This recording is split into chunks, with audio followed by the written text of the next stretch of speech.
What's up, guys? Sub-Zero here, back for another VOD review, and today we're doing another MarcelP VOD review. If you didn't catch my last one, I gave you the whole Marcel rundown, but, you know, he is ranked 3 NA right now, I think, after having a pretty decent climb of games on his main account, playing on his Smurf account, and yeah, just beasting it up. So let's watch him play. This is also going to be a fun game to watch because it is a Scuttle Puttle game, so that should be fun. He just checked Ink Shadow there, so let's check that as well. Diligent TFT players always checking this. Tattoo of Toxin, not amazing. It's no bombard, but I think it's actually one of the worst ones if you're playing like center reroll. And then let's check. I know he goes to Exalted here as well. Silver, Yasuo, York, TK, Kane, and Azir. Is there something obvious here?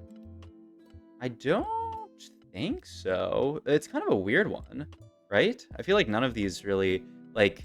Azir as a late game option, like I feel like usually it's reasonable to play towards this, but then there's like the Sivir and the Yasuo is really weird as well. Like what comps like Azir Yasuo is the idea, right? Azir Yasuo and then like Yorick in Faded works pretty well, and you get like Umbral Behemoth in, you get like the Ornn in and stuff like that. Though I guess you already have Azir in.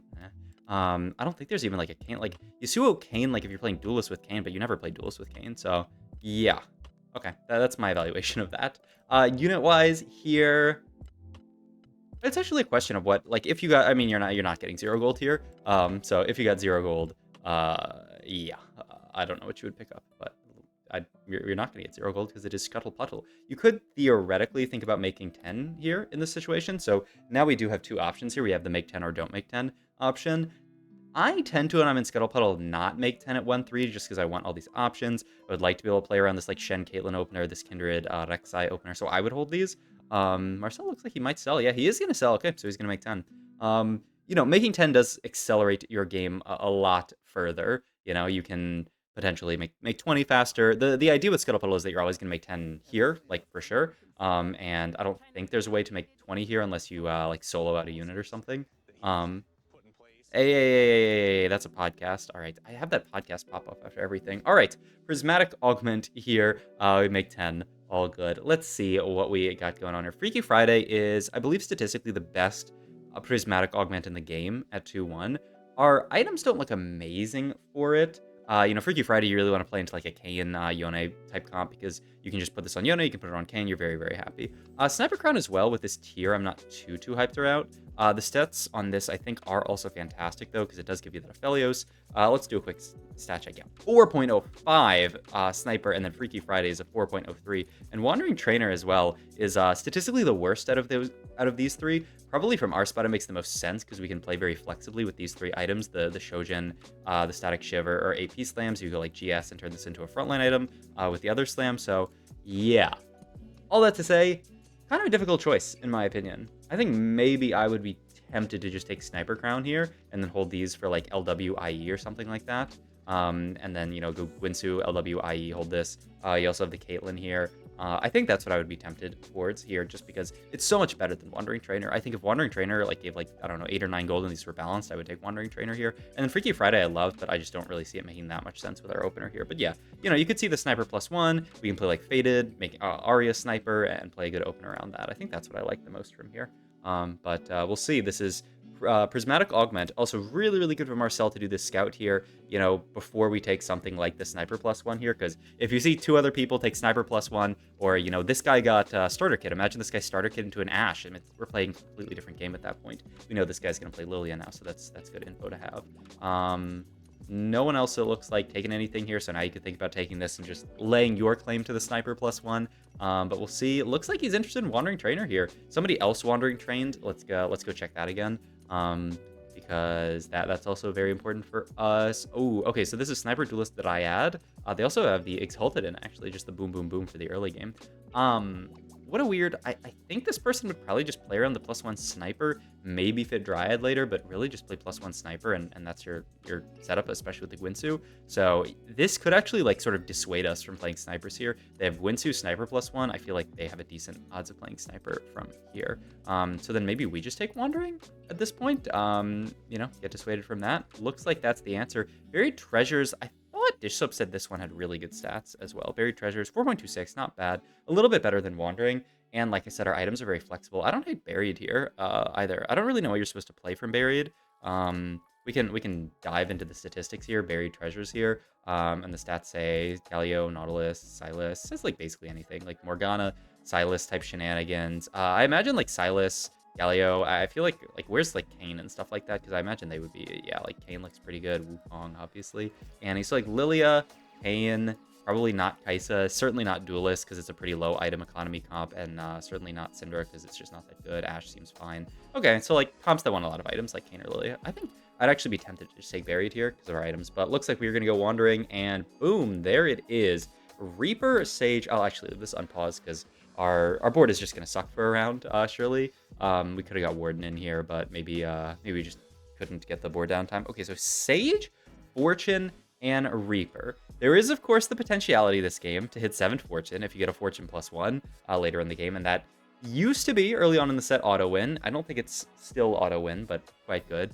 Reaper +1 is always one to call out, right? So I wonder if it's ever like Fortune into Reaper. That's probably our best bet, right? You can fit the Sage in as well with something like a Morgana, like Wukong down the line as well. And Reaper +1 statistically fares very, very well. Usually it's Reaper Emblem that's faring very well in the stats. But yeah, I mean, that's what I think these emblems are trying to lead me toward in this game. We're going to hold on to this this Sivir here as our strongest board instead of the Caitlyn. I think this makes sense. Still make 30 gold this round. We can hold on to the Teemo, of course, for Fortune, then maybe play like a decent Fortune board. And he's looking at just slamming a bow onto the Sivir potentially to win this fight, though. With the fact that we want to get Fortune in down the line, I don't know if we really want to win this fight. And also, I don't think Bosam's winning this fight. This guy's got a 2-star Malphite and a really, really nice board. All right, there is Jax 2. I wonder if you make this. You could play a decently strong board here. Just Jax 2, Teemo in. You don't have Fortune in yet. The other option is just make 40 gold, though. It's an interesting question because we're no streak now. We're win into loss, which feels bad. I feel like I would just prefer to commit to loss streak here as opposed to making this and then potentially win streaking. Okay, but Marcel wants to win streak, or at least potentially, save some HP. Doesn't have to be win streak. But yeah, I'm kind of afraid we end up, if we make this in this strange spot here, where like we win this fight. Like certainly we could have lost this fight if we wanted to. But we win this fight now. Like it actually been kind of hard to lose this fight. But like if we sold our entire front line and like backline the dummy maybe. But now we're in this weird win-loss win. Like my ideal world I think would have been like lose this fight and then we get Fortune off Carousel and then we can play into that. But once again, it is kind of hard. But I mean, you could have easily full opened here, right? Fortune is on Carousel, but we didn't lose that last fight. So that's the other hard part is now that we are third round of picks, we might not even be able to get the Zoe. It looks like we still can get the Zoe. Ooh, we don't even want it. I certainly, I think, would have grabbed the Zoe here. I know the component's not that amazing in the Chain Vest, but I really would have liked to get early Fortune online. We just have to find one Fortune unit to get there. But yeah, it looks like Marcel, he's just going to save HP here. There is an idea that, people always talked early in the set about like stage 3 Fortune, where you would just play a strong board stage 2 and then pivot really into Fortune stage 3. And it's certainly an idea. Where you just save a lot of HP and then use that HP in later stages where the value of Fortune is higher, where you're getting more stacks out of that. I believe after the changes to Fortune, that's not as good. Like, you're not getting insane cash out type stuff from getting it in just for free stage 3, but, certainly something to consider. And, ooh, interesting holds here. Actually, the Kiana and I think it makes sense. We're really, yeah, we don't need to hold these. I think really angling towards Reaper here, so sell, buy, I think makes perfect sense here. But we'll see. 2 component anvils. Probably not going to slam these until after the next fight. And we can hold on to the Kiana. We can hold on to these Yoricks. And I feel like we actually might have a really good opener into this Reaper comp, though. I wish we could get into Fortune at some point. But still, even if we don't play Fortune this game and it's just Reaper plus Sage, like I could see it. And our items look pretty decent for Reapers as well. We have Hodge into like Sword being Edge of Night or something like that, and then Bow being like Giant Slayer is quite good. Looks like we ended up just selling our Kiana off, right? Yeah, we're not that interested. Like, I think this fight, I would have been really tempted to hold on to your pair plus Kiana here, sell a bunch of our board because I don't care about win streak, and then use these to sort of like, you would get Darius in next round, and our board would be the classic like Malphite, Yorick, Darius, Kiana. Then you get like Kazakhstan as well. That activates Reaper. Maybe find some Sage down the line that you can throw into board like a random Zyra or something. That's what I'd be looking at here. But looks like Marcel, he's more interested in just holding on to this like decent early game board as opposed to doing anything crazy like that. And like he's He's holding on. Ooh, the roll once there for fortune to get the stage 3 fortune in. All right. I mean, there are so many things that you're rolling for there. I never mind. I mean, the level is free, so I think that's completely fine. But the roll ones for fortune is really interesting. Okay, item slams here, really, really important. What are we looking at playing here? Because we did pick up a Galio. You could still play Kaisa from this spot. My only issue is then our Wandering Trainer is basically nothing. So I think I still would like to just play Reaper here. Start popping these, maybe end up going like a Morello for a Morgana down the line, and then go something like Hodge, Edge of Night, Giant Slayer, like I was talking about. We'll see what Marcel ends up making here in this position, though, because it looked like, yeah, he's making the Last Whisper, Morello, like I talked about, but Last Whisper really angles towards Kaisa, and then this is IE. I think this might just be a Fortune Kaisa game, but we won this fight! Oh, no. Really, really close fight, but winning there feels terrible. Golden Remover, I don't hate in spots like this, just so that we can move items around freely, though I don't think we're really going to need to move items that much this game, the more that I think about it. It's certainly not rolling for days. I'd reroll that first. I think I'd maybe default Arm Assist here. I don't really know what Golden Remover... I mean, maybe Golden Remover could allow us to move TGs if we get a big Fortune cash out, but I don't know if we're getting a... Ooh, okay, yep, it's just that. Ooh, and there's an Annie as well. All right, this is going to be a fun one, but we do need to start losing because we are 0 stack Fortune here, but we could really, really greed for a crazy Fortune cash out. Looks like most people have a stronger board than us, so we don't have to worry about winning. Like, even this guy's board, I don't think we're anywhere near beating because of the keepers, because of the tiny but deadly, and the fact that they have a Kindred carrying some items. We are going to kill a decent number, though. Ooh, Sivir, go, go, go. Okay, 4 unit loss, not bad, but yeah, we are playing for big cash out here. Cash out. What was our number? I don't remember what our number was for our Fortune cash out. We'll see once we cash that out, but I feel like unless we rolled a 6 as our first number, because we're 2 fights into it so far, unless we rolled a 6, I feel like we're always raising the stakes. And even with a 6, you might still raise the stakes just because you gotta play for something. This is going to be a tragic fight because we're not going to kill a single unit because this guy rolled and hit his entire board somehow, and he's still level 650. I mean, this person's just a high roller. The upside is that somehow Teemo plus Zoe are actually killing some of these backline units, so we're killing a few. Feels good. Once again, we saw Marcel do this last time. He's doing the tech where he opens the anvil going into carousel here. We have IE open here, and our item is Toxin for Ink Shadow, which is a little bit unfortunate. You could go for Glove for another Kaisa item. We have, shoot, I was thinking of we have Tear as our open component. Adaptive Helm, not amazing. You could throw it onto someone like a Silas. You could also just take this to look for like a Declaw or a Gargoyle or something. There's nothing that really builds out of like Glove here, right? It's nothing that you would really be interested in. Maybe just take Declaw here. I don't hate it. Or just Gargoyle. He's gonna go for the Glove though for another Glove item, and I think he took Cloak there, right? Glove. Oh no, he took another Glove. So we're just all gloved up here. We have the IE component open still, and then maybe it ends up being a TG, maybe it ends up being another glove item. We'll see, because once you make a third glove item for Kaisa, like a guard breaker or something, what then does your fourth glove become? You know, I'm not sure exactly. I think TG is pretty reasonable, and then you just go for like an AD item onto Kaisa, like a Deathblade or something, but you do need a lot of swords to get there. But hey, we're gonna lose this fight up to 9 stacks here, 83 HP, still very healthy. Oh, this is nice from Marcel as well. He was looking at holding on to this Kha'Zix here and like staying a little bit open to those options. He's going to end up selling it, but he was really considering being very, very open this game, though I think once you slam LW, I mean, LW is a fine Kayn item, so I guess you could theoretically play Kayn from this spot. I'm not that hyped to do it. Don't think you make the Zoe 2 here. She's not long for this world. She's coming out after we cast Fortune out. Oh, we are going to make it, though. Okay. I mean, once again, I neglected to know when our Fortune cash out actually is, so if we're really far from that, and we might be really far from that, because we probably will raise the stakes here. I mean, this is going to be fight number 5. So, ooh, that's a scary slam for me. Do we still lose this fight with that slam? Ooh, all right. We're well evaluated from Marcel here. We do end up losing this fight. That Bramble onto the Nico is really big. All right, we're cash. Okay, so 74 HP. Yeah, I'm down. Push your luck here.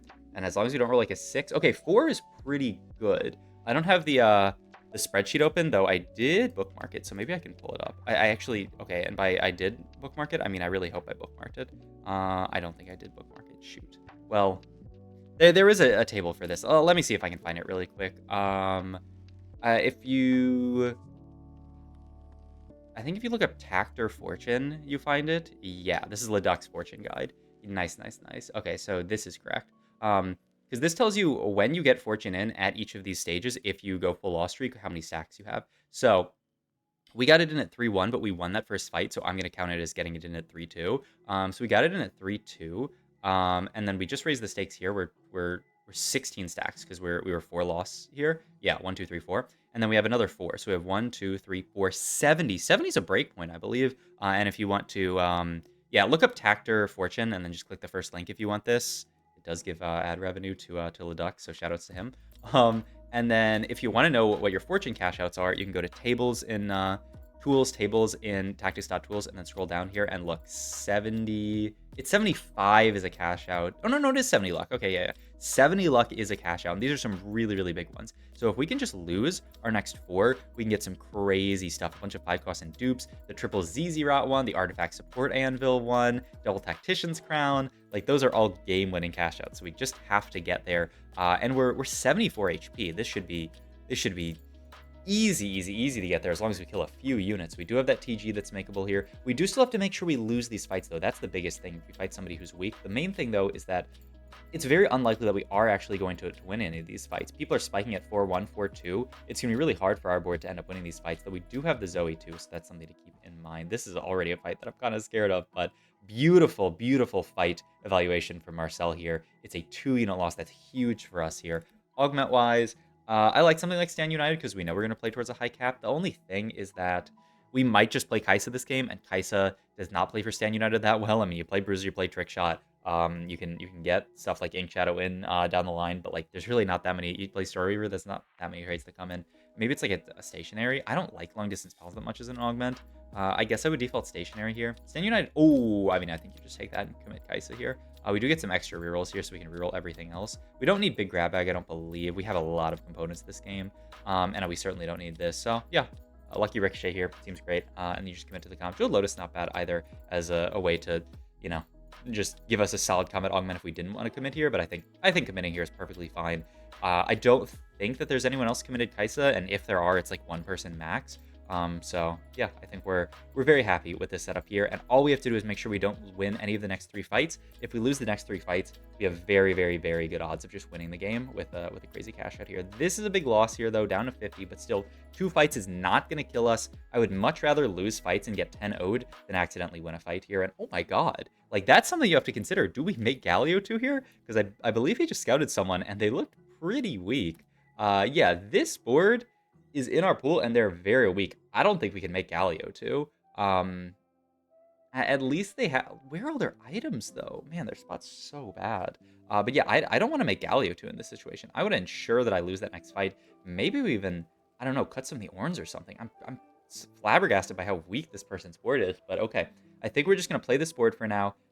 Make the Galio 2 after the fight. That's probably fine. The only scary thing is we might have to like bench that Galio because, you know, Galio 2 might be enough to win us a fight versus that guy, but hopefully they spike their board. This is an okay loss, down to 36, 14 damage, and boom, just 1 more fight, then we get to the 70 stack cash out. There is something that I'm a little bit afraid of. Oh my god, a bunch of 5 costs? I believe you just take Zyra Khan here, right? The extra bow is not amazing, but I mean, guaranteeing a Zaya here I think is amazing enough. Yeah, I think you have to do that. But yeah, the slight scary thing is I once saw Setsuko Setsuko was playing in tournament, I believe. He got a 50 stack cash out and it bugged and gave him the 40 stack cash out. Like the exact interval is sometimes not an interval, is what I've seen be bugged in the past, which is certainly a bit scary. Okay, learning TFT just hit Silas 2. I think we're clear. There's no way that we're going to lose to him with the Silas 2 on his board now. I guess your idea is you're going to Adaptive Helm our Silas, and then you're going to TG the Galio. But I guess we'll see here. We fight this guy who... relatively weak as well, but they have an Amumu too. There should be no way that we win this fight, I don't think. This guy is a bit weaker than I would have been that comfortable with this board, but yeah, I think this might be... Oh, unless Amumu souls it out. Oh, that's really... That's actually, like, actually tragic here. We needed to scout more. He was trying to figure out something here, like his team builder, but this is actually, like, colossally bad for us. Because now we don't cash out 70 stacks. We're cashing out now 40 stack cash out. Oh, it's heartbreaking. It's actually heartbreaking to watch. But hey, we can see now. Oh my god. All right. I mean, this means we can maybe go 9. This is still a big cash out here, but I mean, this is going to change the state of our game a lot here. 85 here. We have to cash out. There's no way. What do we get from our cash out? We get a Kaisa and a Nazir and 2 full items. Not a bad cash out by any means. Certainly could be better. And yeah, I think I would just look at going 9 here personally and rolling it. But I think maybe we have the bravery to just not go here and just wait a round or two. We're gonna Morello the Teemo. This makes sense. All these items look great. Blue buff Teemo here. Seems fine, I guess. Teemo's a monster. All the other ones don't seem great. Sure, blue buff Teemo. What else are we thinking? Like Static Shiv or something? Yeah, I think it's got to be blue buff Teemo. Send it. And we can start our... Well, I mean, we started our win streak last fight, but we're going to continue to start our win streak here. I mean, I guess his idea is that we sack 1 here. We're not going to take that much damage. And then we can really level at 5-1 and then use a lot of this gold. I mean, look at this game, by the way. Scuttle Puttle with this setup. Like, this is... We are going to be so rich this game. Everyone's going to be so rich this game is the thing. Holding onto the extra Galio here, I think makes a lot of sense as long as it's not super contested. We do have a lot of gold to roll on 9, so there is a world where maybe we hit like Galio 3. Another item here. I like the idea of just taking a component here, and not like, you know, taking forever on it. You just end up making like Giant Slayer here. Giant Slayer wins you Static Shiv or something like that. I don't love it, but we don't want to make a red buff. I guess you could make a red buff. Yeah, red buff's actually not that bad. And, ooh, this is a nice roll speed out of Marcel here. I would like to hold the Teemos, but it's pretty unlikely that we're going to end up hitting Teemo 3, but I would like to hit the Teemos here. We got, ooh, Ornn item here. And let's look at our options again. Looks like we took Mana Zane, which is a fantastic Kaisa or Teemo item. I mean, all the other options are horrible. You put this on Kaisa, you put this on Teemo. Both are pretty good holders of it. Probably just Kaisa here. The thing then becomes, what do our other items become? Like I said, red buff's actually not that horrible onto Zaya here, just to guarantee the heal cut. But then what else? Because I'm pretty sure this Adaptive Helm is going on Galio for mana generation. I kind of still don't like red buff here. Gwinsu, Zaya, GS, Zaya, and then Static Shiv Teemo maybe, and then you move the tattoo over to Zaya, and then you Mana Zane Kaisa is maybe the idea. Static Shiv, you know, once again, not like amazing, but oh, we're just going the double tattoo here. Ooh, and then the Adapticone onto the Udyr here, just to guarantee good items. And yeah, we are gonna end up going the GS plus the other thing. Holding on to this Static Shiv here, I guess just because the fight's basically over at this point, and we are gonna sell the Galios, go back up to 40 gold here. Yeah, Galio is a somewhat contested unit. Like, is this person holding Galios? They certainly want to, I think. If they're not, they definitely want them. Looks like they have no Galios here, so I think the Galio dream could still be alive this game, but maybe we scouted and saw someone else with Galio. I think I would have been fine making 30 here and holding on to the Galios, but I mean, making 40 is obviously more than 30. But yeah, I mean, at this point, our XP does get reduced for the rest of the game, so we could certainly consider just pushing levels. I was thinking about Static Shiving the Udyr. This is the tech. I mean, I kind of liked it better on the Teemo, just to have it on backline. I don't really see the idea. I mean, I guess the idea is the mana gen, or not the mana gen, but just the flat mana on Udyr to get him casting faster, and he is going to auto pretty quickly to proc Static Shiv. I thought just throw it onto Teemo, because, you know, he's a backliner, he's going to proc it more, but, I mean, I don't completely dislike it. I mean, and yeah, at this point, we are just pushing level 10, trying to cap out our board, I would say. Maybe if we find, like, a double Kaisa shop, we can just look at Kaisa 3, because once again, Kaisa probably uncontested this game, and our... Ooh, that's a single Kaisa shop, and... Ooh, okay... Oh my god, wait! That's a lot of Kaisas, and I think Marcel's just saying, I want to send it here before Carousel, at least get kind of low, because if there's a Kaisa on Carousel, especially if this player dies, we could potentially take it off Carousel and just have Kaisa 3 here. I'm kind of interested... I'm kind of surprised we didn't roll even to 10 gold here, because like I said, yeah, one Kaisa here means that if there's a Kaisa on Carousel, we get it. Maybe he didn't want to roll deep because he didn't want to scare people, but I mean, 7 Kaisas is certainly going to scare people, and yeah, the other thing is that if last place doesn't die here, we are not first pick here. Looks like he's holding Morgana to deny other people as well. Somebody did die, but then we winning that fight meant that we're not first pick.